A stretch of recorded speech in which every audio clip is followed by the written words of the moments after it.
Do you know anything about winter tree fossils? My shoes have wide soles to help Objects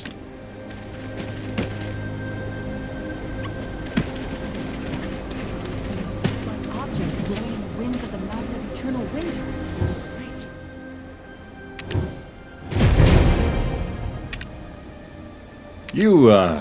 You look fairly young. Sure you're even old enough to have seen war? Seen war? I'm constantly embroiled in it.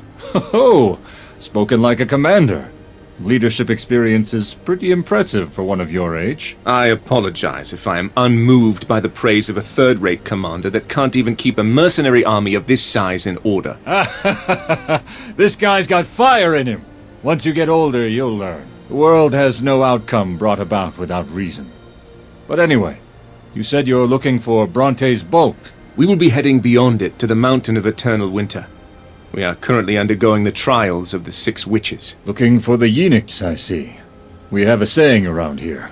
There are 4 seasons within the winter, and they revolve around the Yenix. And you're telling me this because... Right now, out of the 4 winters, this is the winter that courts death. Best to stay out of winters like this. I shall allow you passage to Bronte's Bolt. But there's a catch. We are not taking Lando. This guy, sharp as a blade he is. The abets that once called those ruins their home gather there. Talk with them, and they will help you with your trial.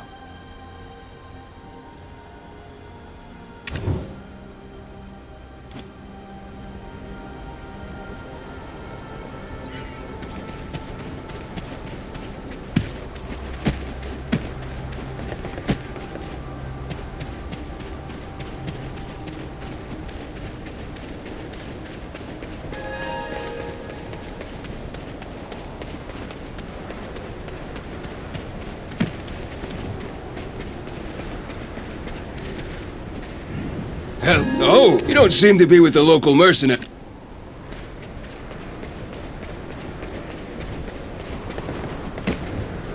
What's with that look? Yeah, I'm from the abandoned...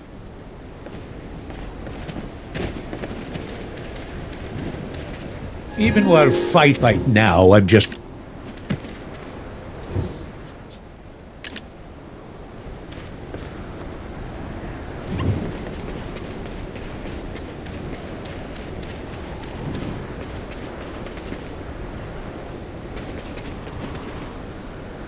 It's a big mistake to think that rationing food is an easy job. From Commander Gunbold? Phew! Well, think you can lend me a hand first?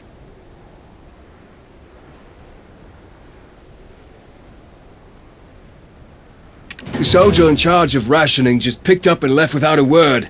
Sheesh. I thought we were kinda close. Seems I was mistaken. You can do the cooking. I will ration it.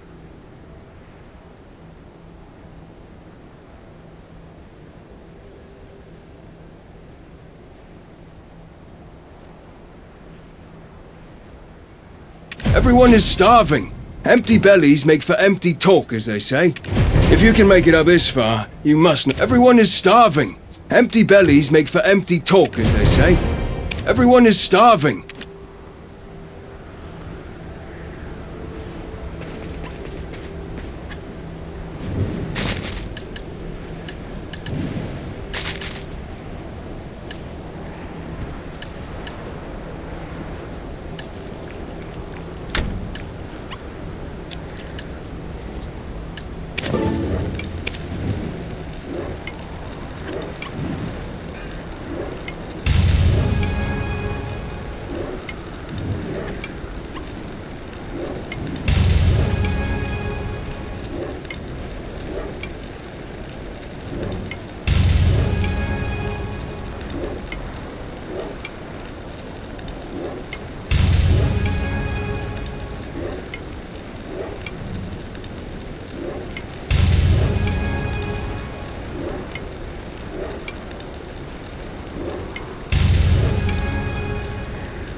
You can do the cooking.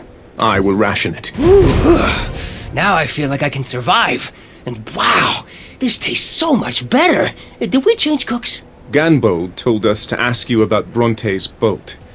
I'm truly aware of how hard it is to rebuild from utter ruin. However, I must know the details. Could you assist me? It's such an old tale that most of them won't remember. However, forgotten tales are somewhat of a specialty of mine. Paternal Chief Records Officer at your service. A few days after the humans had left for the forbidden Black Mountain to meet the Great Founder, a new group of humans arrived and began to uproot a white tree devoid of leaves. "Why are you uprooting this tree?" Ale asked, to which the humans replied, "This lightning-struck tree was once Bronte's, the Witch of Thunder. She used it to teach us how to tear off a dragon's wings. We were grateful for her wisdom, but when storms came, lightning would set the tree ablaze. Now the witch is gone, as will we be soon, who will douse the flames that threaten to engulf our village, until all that existed here exists no more upon our return." Ale thought a moment. "There's no need to uproot the tree. We will keep it safe in your absence." But the human replied, "Would you take the witch's wisdom from us? Only we can rule over the dragons." And with that, they uprooted the tree with finality and left. But Ale couldn't stand it. Much like the dazzling light at Awena's tail, he felt the tree calling out to him, this time in painful moans. His tears began to flow, but when they hit the ground, in their place grew another tree. As for the humans' fears, well, they never came to be. After the witch's death, an eternal winter befell this place. Then, ultimately, as soon as it rains, lightning will strike the Bronte's bolt tree. It is nearly impossible for rain to fall there by natural means. Actually, it is impossible. But for Invish, the sage of the Abets, Everyone, get up and head to cover! It's Professor Tabudai. She's returned with grave injury from Bronte's bolt!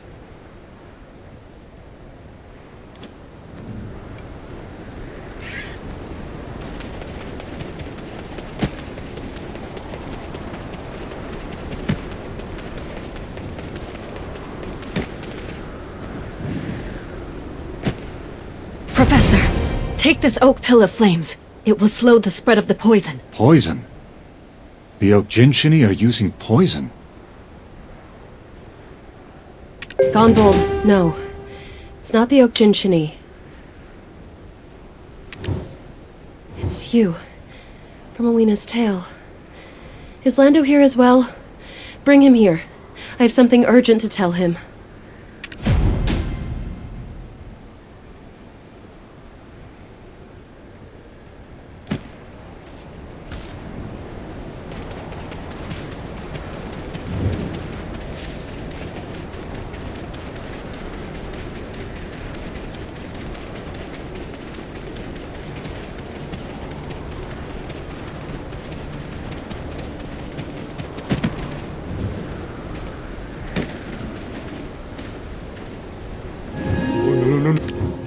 No. What should I do? What?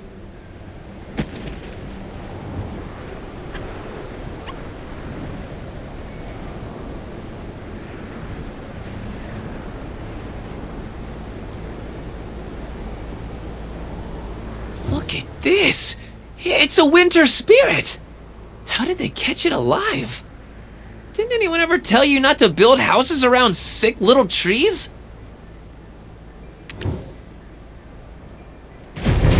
What did you say? Professor Tabudai? Oh, okay, I'll go right now!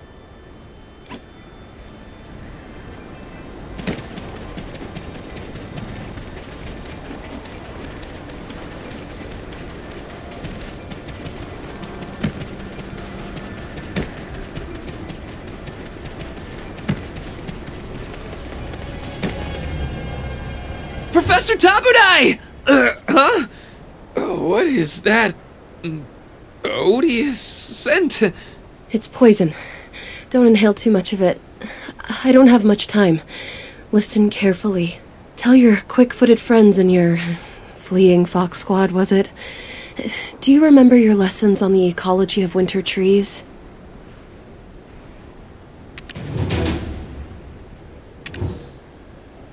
It's of little matter now. There are 2 ways the winter trees survive. First, by getting carried off on the winds of Everfrost. Much like dandelion seeds, the farther the seeds travel, the stronger the mountain becomes. Second is by the oak gentiany planting them.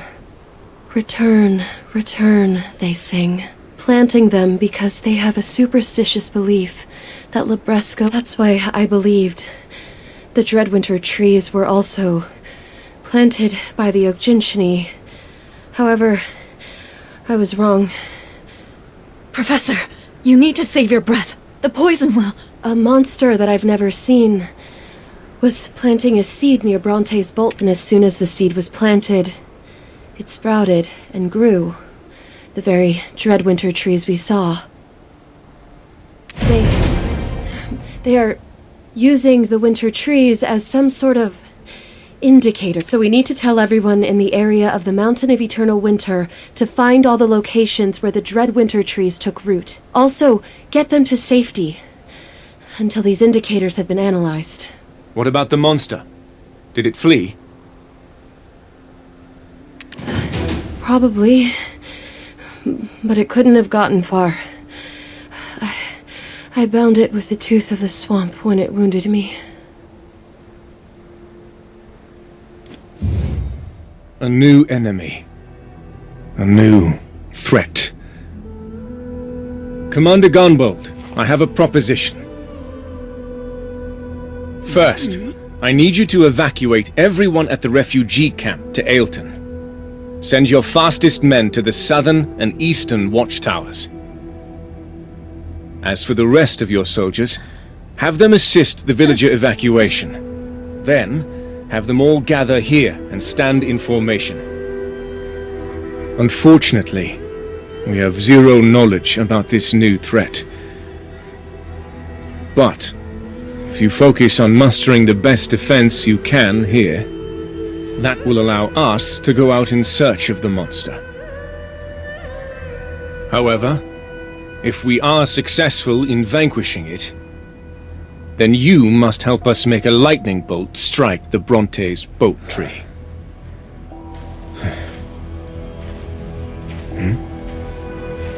This blood likely came from the Professor. We'll follow the trail to the monster.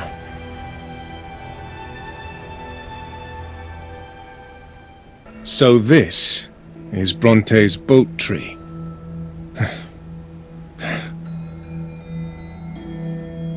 Huh. The monster is definitely still close by.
Whoa.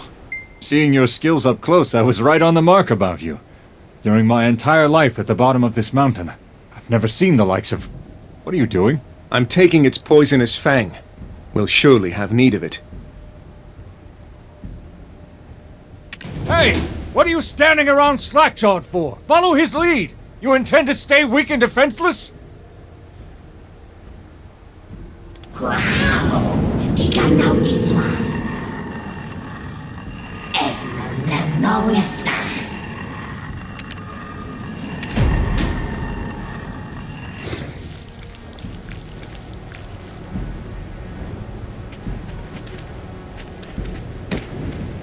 I've never once seen this monster on the path of prophecy. To think that the Okchinchini weren't the ones responsible for the dread winter plantings. Commander Gunbold made us a promise that he would aid us in making lightning strike the Bronte's bolt tree. Is it you? The one who will aid us with the witch's trial? That's correct. Pardon me for the late introduction. I am Invish, the shaman of the Abets. They've all been planted, oh great shaman. To think I would use the last gift the witch bestowed upon the humans that settled this site.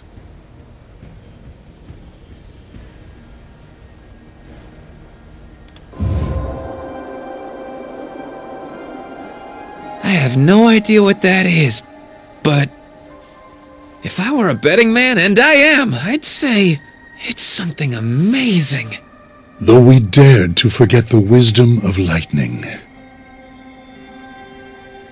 Please, just this once, forgive us of this sin, and bestow, once more, the wisdom that tore the wings of dragons.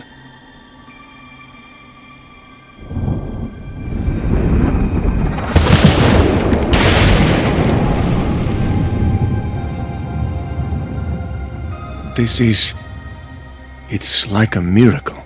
Someday, far in the future, I'm sure it will be told as a tale of mere fiction.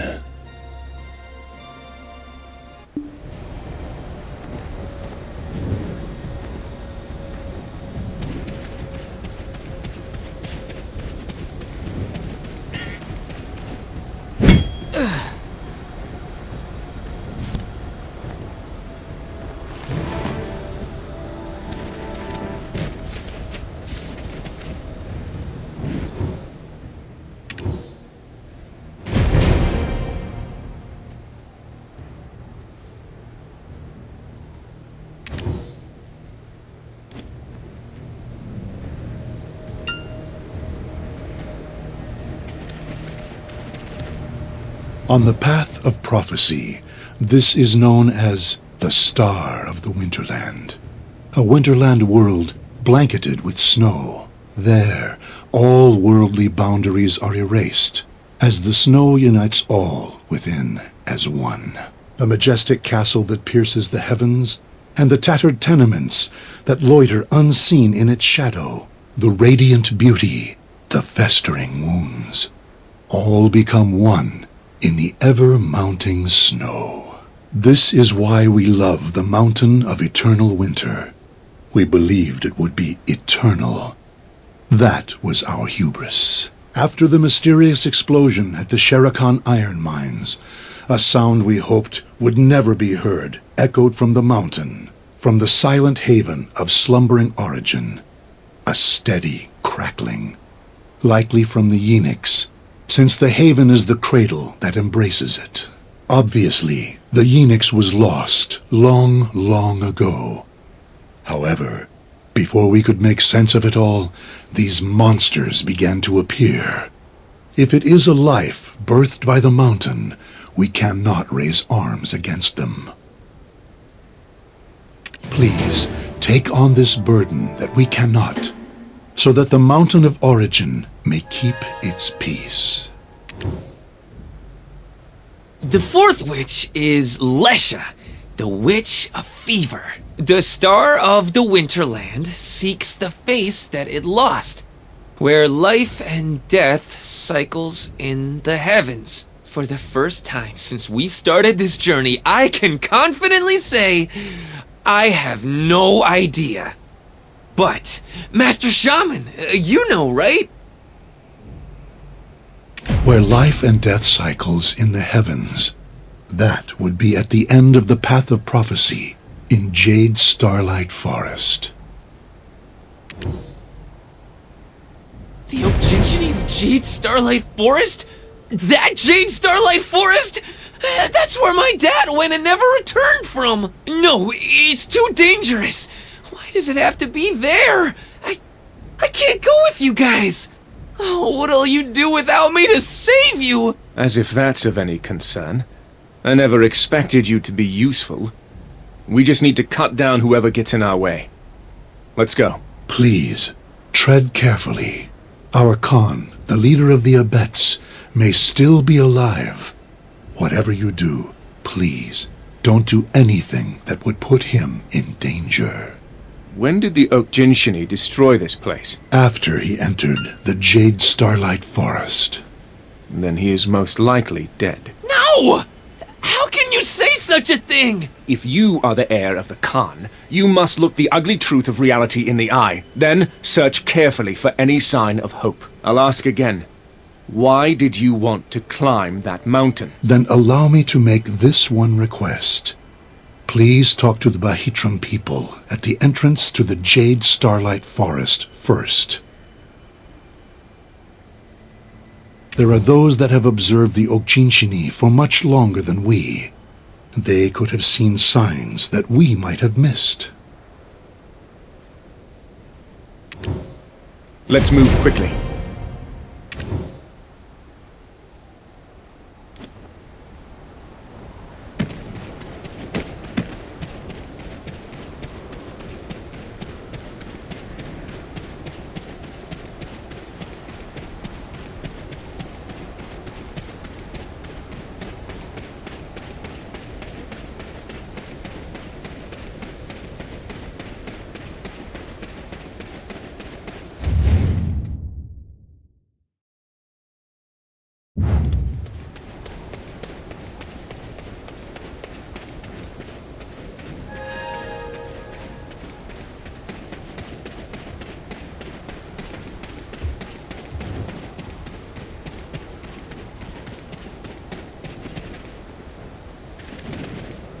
They call the place Bronte's Bolt. It is a place born of conflict between two tribes. I long for peace between the demi-beast and the Oak-Jinchini. However, I admit this act doesn't bode well for prophets. We Bahitram stand guard over Bronte's Bolt. This veil also eludes others to my true emotions.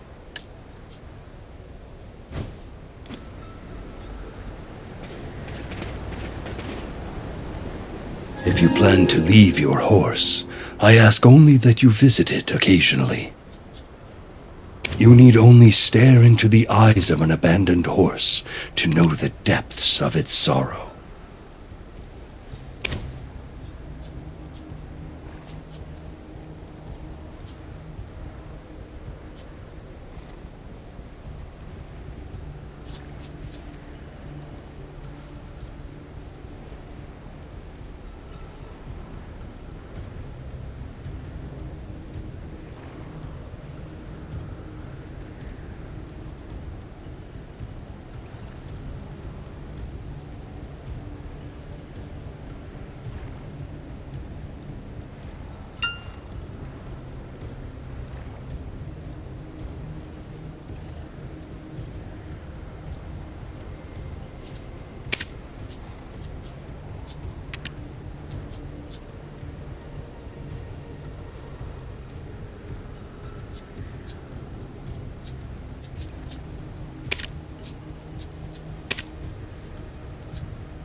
There's a price I pay for using this borrowed power.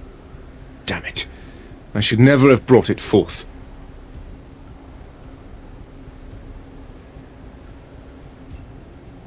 I reacted too emotionally earlier. Some old memories resurfaced.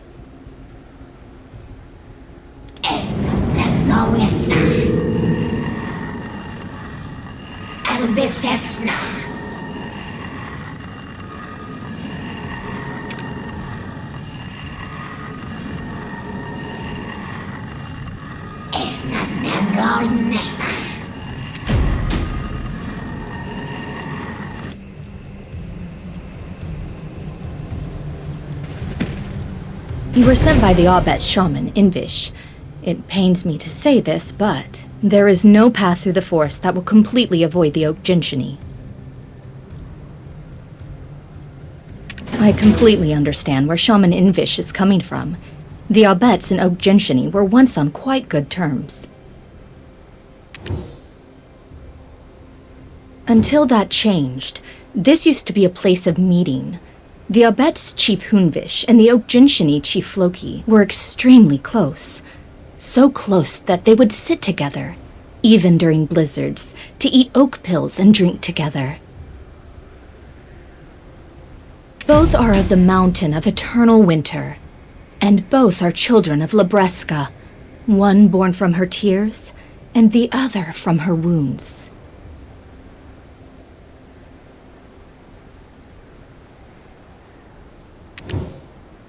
But soon after the recent mysterious explosion at the Shirikan Iron Mines, events beyond our understanding started to occur at the Abet's most sacred place.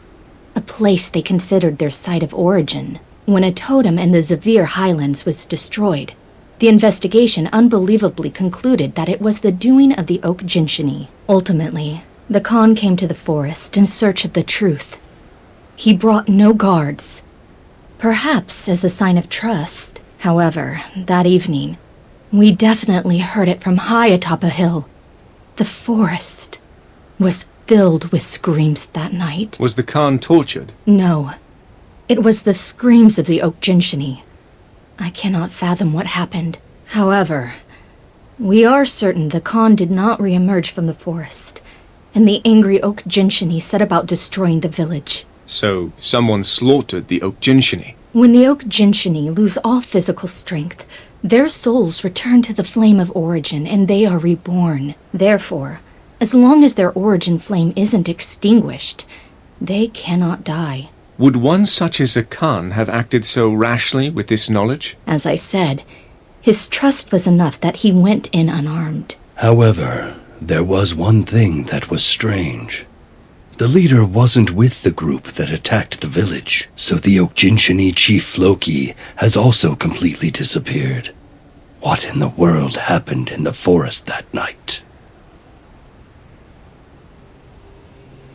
But why do you want to go into the forest? Where life and death cycles in the heavens. Is this the flame of origin you mentioned before? Ah, yes. It is also referred to as such. But you can't go there right now.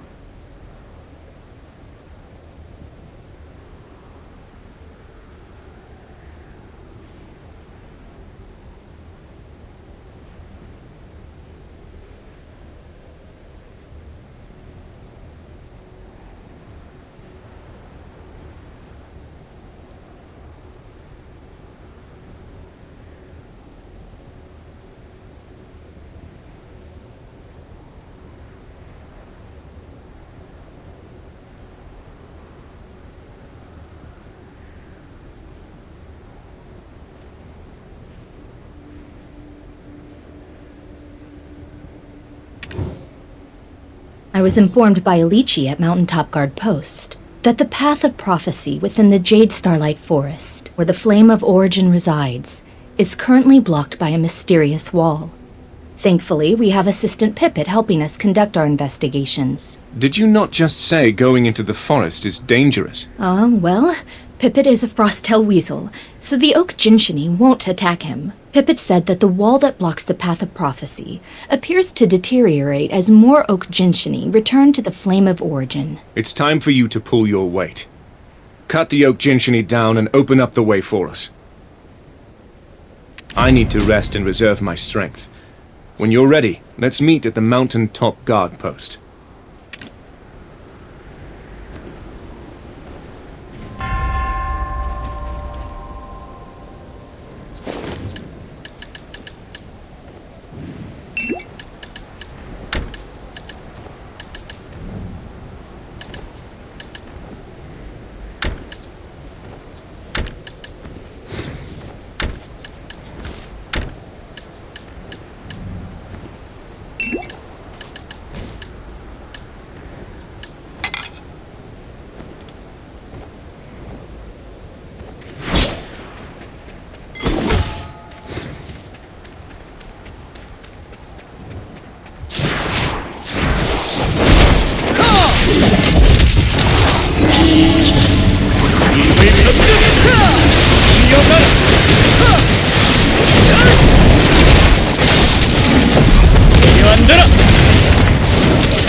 Shh! Quiet down! I'm trying to figure out what they're doing over there. Uh-oh! Where did it go? I just lost it. How about you? You're late. Huh? You know each other? I thought you said you weren't friends. Do we strike you as friends? Huh. What a strange soul you are. Let's all go inside. We'll freeze if we stay out here. The star of the Winterland seeks the face that it lost, where life and death cycles in the heavens. I've come here on account of the heir of the Khan. We could have gone straight for the path of prophecy, but if there is even the slightest of odds that his father, the Khan of the Abets, is still alive, then us charging in recklessly might inadvertently sever the last thread of life he's clinging to. Then, Ilichi, how much did the wall blocking the path of prophecy deteriorate when this person defeated the Okjinshini? Quite a bit. However, it's not enough. It's probably just enough to put an arm through. Then, Pivot, we need your assistance. I know you haven't forgotten the 300-year-old stink of the Okjinshini chief's feet. Sure, they're stinky, but I honestly kind of miss that stink. It's just a hunch, but this mysterious wall blocking the path of prophecy that leads to the Flame of Origin, do you think there's a chance it was Chief Floki's doing? We've searched the whole forest, and Floki is nowhere to be seen. The one place we haven't looked yet is inside the cave. I can't put my finger on why, but it feels like Floki trapped himself inside the cave on purpose and is waiting for someone to rescue him. There is logic behind this. If he is not like the other Okjinshini that have become violent, he will recognize Pipit and try to somehow send out a signal. Now, why don't we get some tea while we wait for Pipit to return?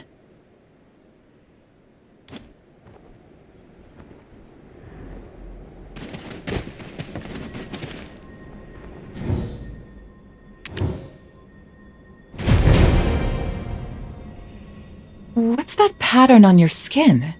If it's a curse, I can take a look at it for you. Those clothes. You've worn them ragged. Ever thought about a new look?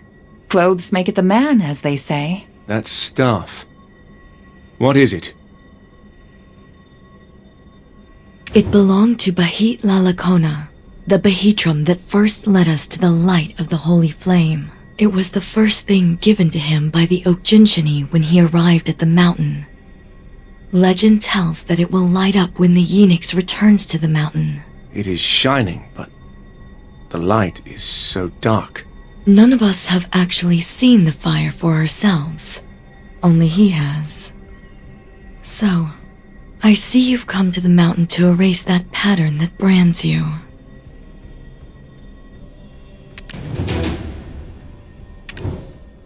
My goodness, Ilichi, you have the ability to gaze into people's souls?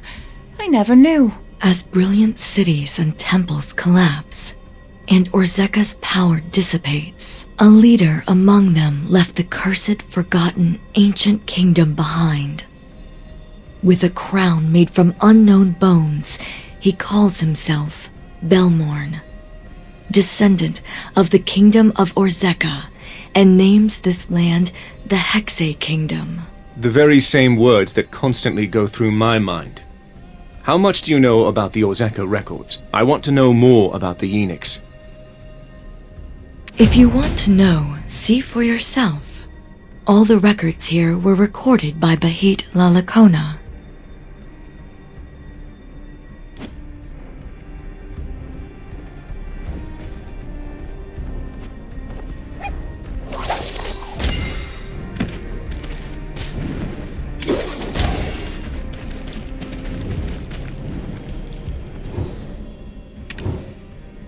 Excerpt from the 10,119th Wish. O great Lord Kazarka, this traveler from the mountain of eternal winter comes seeking salvation. His name is Silverfrond. Will you honor him his request? The chief priest asked. Kazarka replied, Speak your wish, Silverfrond. So he did. I am cursed for loving a witch, since such love was forbidden. I know my beloved cannot be brought back to life, so I ask only that you remove the curse placed upon me by her 6 sisters. I will grant you your wish, Kazarka replied. but you must bring me the Yeenix, the Holy Flame. Nestled in the heart of the dragon that dwells in the mountain of eternal winter, I will use the flame to rid you of your curse.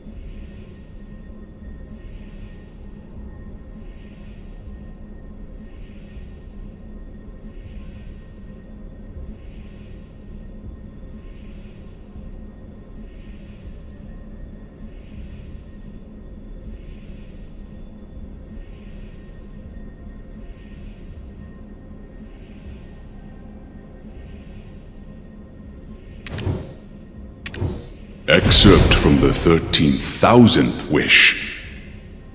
O great Lord Kazaka, the traveler from the Mountain of Eternal Winter returns. When he heard the chief priest say this, Kazaka bade Silverfrond forward. Silverfrond, show me the Eunuchs. End of the 13,000th wish excerpt. But Silverfrond was not alone when he came bearing the eunuchs, for with him were those known as the Knights of Dawn. Orzeka fell soon after, and with its fall, Bahit Lalakona had a revelation. From that day forth, he and his people turned their worship to the holy flame that had consumed Kazarka instead.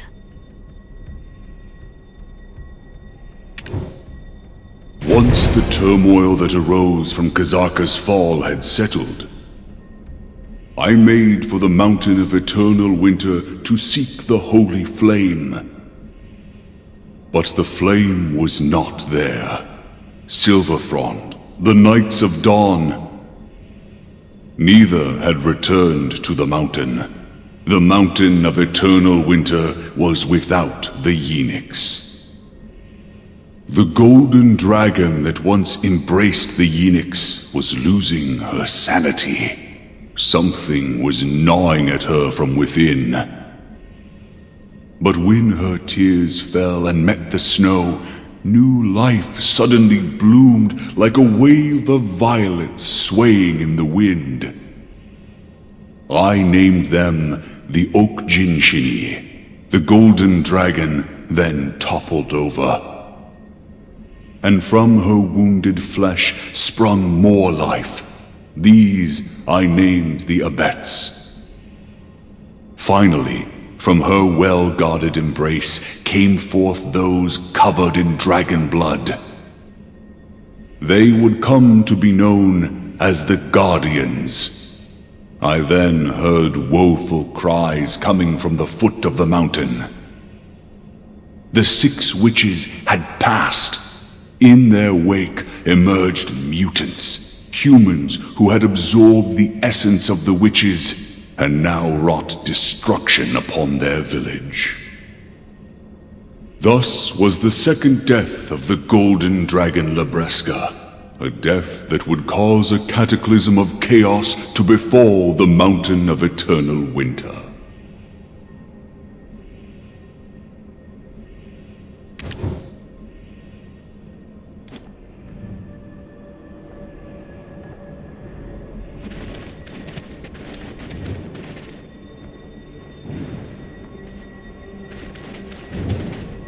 We Bahitra Muskgermina also knows much about the oak. Super fascinating stuff, right? I keep trying to read it myself, but it's quite a slog. I guess you're more determined than you look. When will Pippet return? He's your only assistant, is he not? We can always make room for more assistants. Why?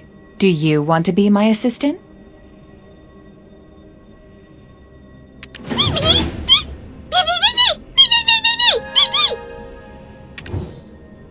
Oh my! This was a gift from Chief Hoonvish to Chief Floki. The soft, cushy Sintamani! My hunch was right. Chief Floki is living inside the cave. The path ahead of us won't be easy. If we intend to weaken the wall enough to break through, then we will need to take down many more Oak Jinshini. Let's go. No, I need you to stay here.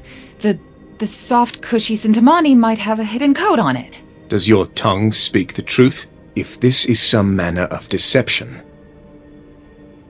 Only one way to know for certain. Plus, it'll give us time to get to know each other better.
As you can see, the last remaining Ogjinshini we three are, if close to Hunvish the chief is. It could not have been an easy journey. I engraved. What took you so long? Have you any idea of the number of signs we sent your way? First we deal with this, then we drink to a...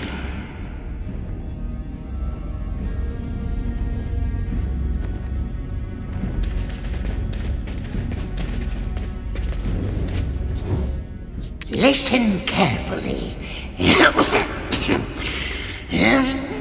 We three are all that remain of the Jade Starlight Forest's history. Beyond lovely evenings spent with loved ones, where starlight and moonlight riding the cloud's end.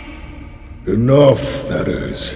As the dark sky fades to bring in the new dawn, Heard you, we have. our sincere duty is to protect the winter!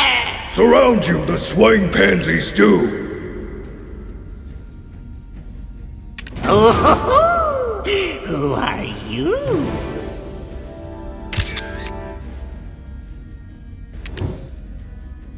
After escaping from that woman's clutches, we had no trouble making it through these woods. Aha! And who are you? Chief, we sent them the request for aid. Through Pit, remember? And yet, what is this sound? It's the star of the Winterland! It's melting! Are you here to save us? To clear the witch's trial?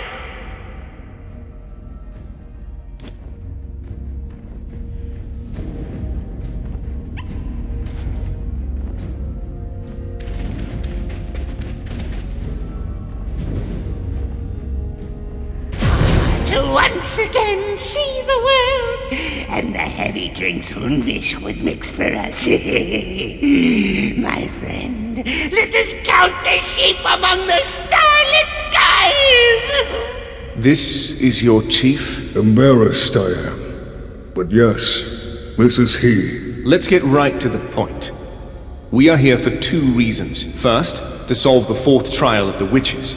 Second, to find the missing Khan. What about us? You're not here to rescue us? Your kind never dies, or so I hear. You only need to be reborn by the flame of origin, no? Nope, you're wrong! We can't die, not now, not ever! Chief, stop screaming, you must. Help us, they must. Certain of it, I am. Ooh, Ivar! I mean Ord. Have you finally thought up something good? I don't remember the last time you did. Ooh, Ivar! I mean Ord. Have you finally thought up something good? Ooh, Ivar! I mean Ord. Have you? Ooh, Ivar! I mean Ord. Always full of ideas, I am. Opening the heavens where life and death ebb and flow. Only by us who handle the flame of origin, achieved can it be. Melt away soon, the star of the Winterland shall. So, choose you must. No need to tread the difficult path from the start. Speak.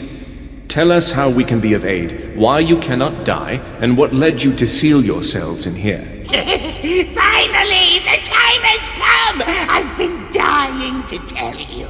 Chief, if I may, time is of the essence. Let us depart from here. We can accept their aid later, when we've had time to speak at length.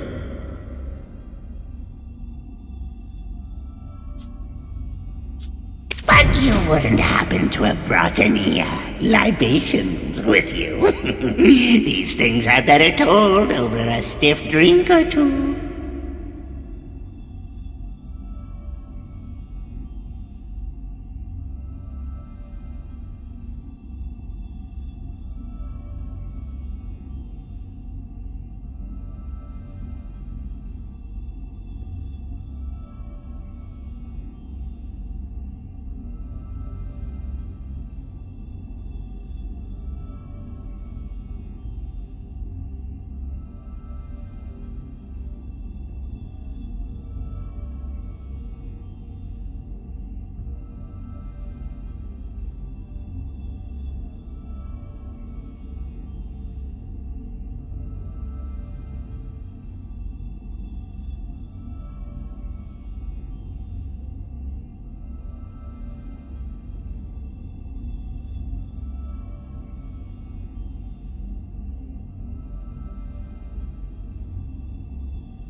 Is the cave gifted unto us by the humans who previously made their home here, where Lesha, the Witch of Fever, taught them the ways of draining the dragon's vigor. I still remember. Oh, Jinjini, born from the dragon's heart-rending tears, oh, this land now belongs to you. And so I asked, Your scorching heat was what drove off the winter's cold. Where are you off to now? I thought he was going to speak of himself. Not once died our chief has. Not once. Remembers all he does. The flame of origin is maintained by the ebb and flow of death and life itself. We deliberately give our lives for the sake of this cycle. And yet, abstain from the sacrifice our chief has. Selfish he is. What? You ungrateful mongrels! Selfish? Me? I have stayed alive to preserve our memories for times such as these. That's why. Chief, too loud you are. Continue with your story, I plead. I'm listening. Anywho, they spoke these words. The witches are dead! It's now time to protect ourselves from the dragons! All the tribes are gathering at the Forbidden Black Mountain to answer the call of the Great Founder! That's all. They left like that, and we gained this cave! And the witch's trial?